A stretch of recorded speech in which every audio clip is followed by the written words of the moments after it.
Hello বন্ধুরা, আজকে আমি সহজ পদ্ধতিতে রুই মাছ ভাপা করব। তার জন্য কী কী নিয়েছি, এখানে 4 পিস রুই মাছ নুন হলুদ মেখে রেখে দিয়েছি।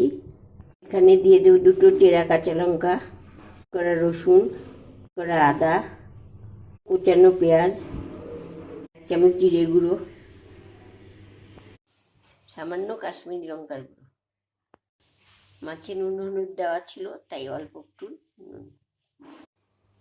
ভালো করে মেখে নেব, ভালো করে ঢেকে রেখে দেব কিছুক্ষণের জন্য। আর দিয়ে দেব সামান্য তেল। এতে সামান্য তেল দিয়ে গরম হয়ে গেছে, এখন একটু কালো জিরা দিয়ে দেব। এখন এক এক করে মাছগুলোকে ছেড়ে দেব।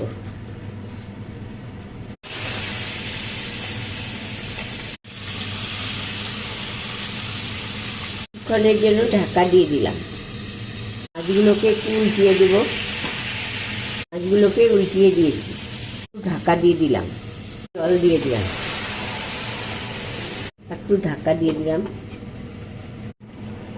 একটু নাড়িয়ে দিলাম। নামানোর আগে একটু সামান্য তেল